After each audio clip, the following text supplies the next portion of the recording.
na para ganda talaga pang mag-worship kay Lord eh. Naka-ready na lagi. Amen. Glory to God, no? Sa ganda po ng ating mga topic ngayon, no? Seek. Ano nga yan, Bro Mark, yung pamaganda, no? Matthew 6:30. Seek the kingdom of God, no? Nabahagi pa kami ni Johnny doon. Ano nakalagay doon? Reading the Bible. Tapos ay pangalawa ay worshiping the Lord. Pray. Tapos yung pinakamayo kay Johnny, sabi Johnny, oh, ano to? Pray. Pray. Yan na, tapos yung kay Ate Johnny, no? True worship din, no? Sabi nga, madami daw klase ng pag-worship. Kung saan ka mag-worship. Kaya itong iano ko ngayon, isi-share ko about din sa pag-worship. Paano ba mag-worship? Sino makakakilala kay Cain? Sa kay Abel? Sino nakakilala? Wala nakakilala? Siguro. Wala nakakilala kay Cain sa kay Abel? Tama tayo, no? Wala naman po siguro, bilang Kristiyano, no? Nakakilala kay Cain sa kay Abel, no? Si Cain at si Abel, anak ni Eva. Yun, no? Wala yata akong ano pala ngayon. Yun, no? Kaya ano po ang nireveal po sa akin ng Panginoon ay nagbuhat po sa Genesis chapter 4, verse 3 and 4. Basahin ko po, no? At nangyari nang lumakad ang panahon ay nagdala si Cain ng isang handog ng mga bunga ng lupa sa Panginoon. At nagdala rin naman si Abel ng mga panganay ng kanyang kawan at ng mga taba ng mga yaon. At nilingap ng Panginoon si Abel at ang kanyang handog. Bago po natin talakayin, no? Samahan niyo po sa po na Lord, salamat po Panginoon sa mga oras na ito, Panginoon. Father God, ipapasalamat po ako at panibago na, ginamit mo lang po ako, Panginoon, na magkayag ng iyong salita, Panginoon. Ikaw po, Panginoon, ang manguna, ikaw po ang magari. Tanging salita mo lamang po, Panginoon, na ang masaksihan sa mga oras na ito. Salamat po, Panginoon, and guide me through your Holy Spirit. In the name of Jesus. Amen. Yun, no? Sabi nga sa Genesis chapter 4, verse 3, no? Saka 3 and 4. Bakit po sabi po dito, may tanong po dito eh. At nangyari ng lumakad ng panahon ay nagdala si Cain ng isang handog ng mga bunga ng lupa at ng Panginoon. Sa Panginoon. At nagdala rin naman si Abel ng mga panganay ng kanyang kawan at mga taba ng mga yaon. At nilingap ng Panginoon si Abel at ang kanyang handog. Bilang isang Kristiyano, no, lahat tayo nagbibigay eh. Lahat tayo nagbibigay. Parang si Cain, nagbigay siya sa Panginoon. Nagbigay siya ng kanyang handog. Ano yung binigay niya? Yung mga bunga ng kanyang mga prutas. Ganon din naman si Abel. Nagbigay din naman si Abel eh. Nagbigay ng mga yung tupa.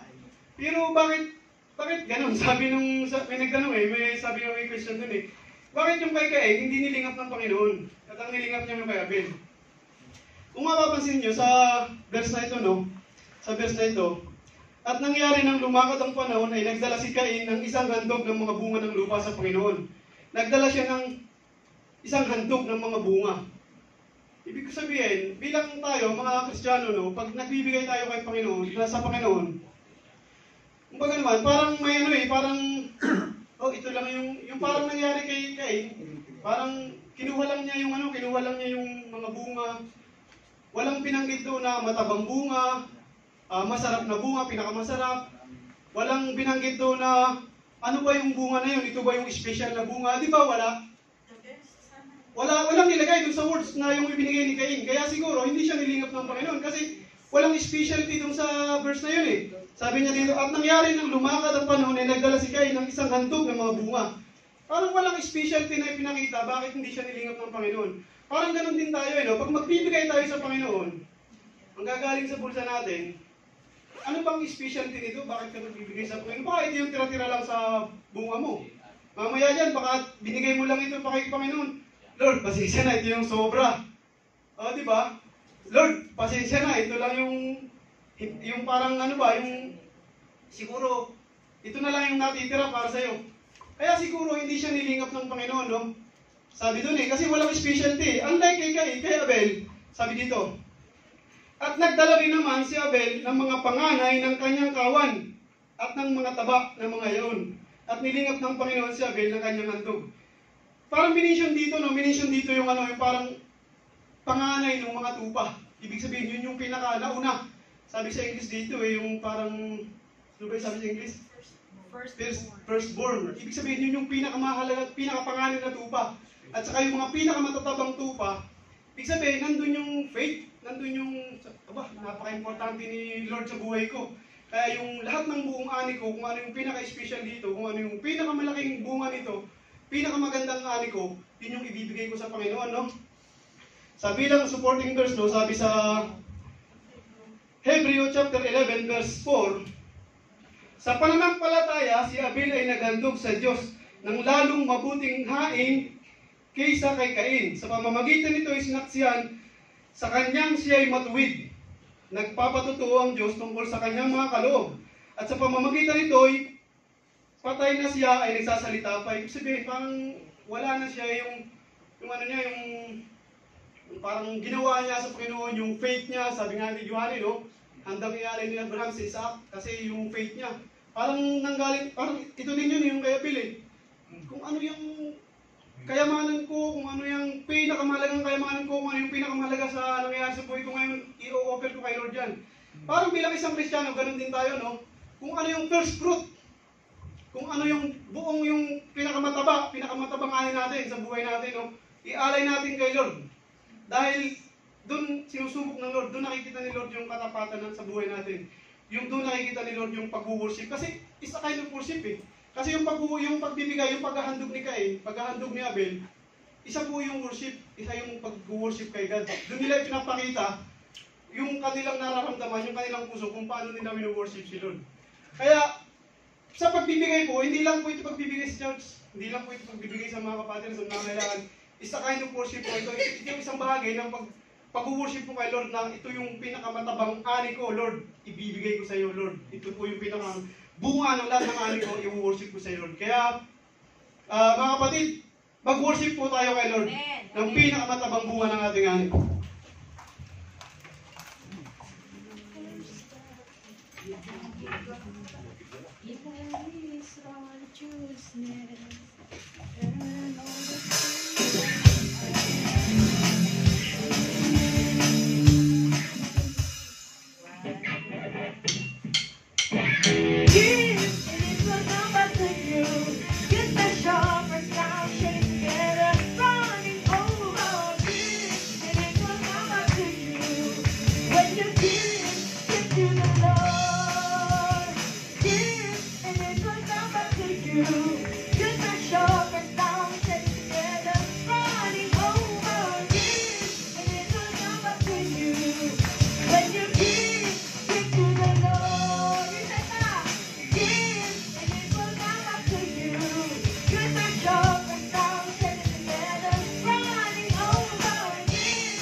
Pasalamatan po natin ang mga handog. Salamat po, Lord, sa mga biyaya ng ito, Panginoon. Nawa, Panginoon, na ito'y makarating, Panginoon, sa iyong panan.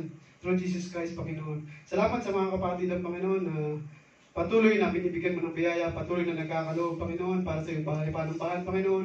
Ang kaloob na ito po, Panginoon, ay sumasailalim, Panginoon, na nagpapakita ng aming faith, Panginoon, sa iyo, Panginoon.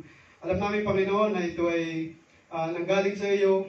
Handa namin, Panginoon, itong ibalik kung ano man po, Panginoon, yung pinakamatabang anin, Panginoon, na nakukuha namin tuwing sahod namin, Panginoon, hindi man namin sahod, Panginoon, tuwing binibigyan kami ng biyaya, Panginoon. Handa namin ito, Panginoon, ibalik sa inyo, Panginoon, through faith, Panginoon. Amen. Salamat po, Panginoon, sa mga kumpanya namin na patuloy mong ginagamit, Panginoon, na channel, Panginoon, ng yung blessing, Panginoon. I pray, Panginoon, na patuloy mong, Panginoon, na pagpalain ito, Panginoon, upang maging daluyan ang pagpapala, Panginoon, sa aming mga pamilya, Panginoon, sa aming mga pangangailangan, Panginoon, through strength, wisdom, Panginoon. Lord, once again, salamat po, Panginoon, sa mga kapatiran na patuloy nagkakaroon ng binhi, Panginoon, sa kanilang puso, paano, Panginoon, mapapalago, Panginoon, ang aming pananampalataya, faith, Panginoon, sa iyo, Panginoon. Lord, salamat po sa mga handog na ito, magamit lamang po, Panginoon, sa iyong kapurihan, Panginoon. In Jesus' mighty name we pray. Amen.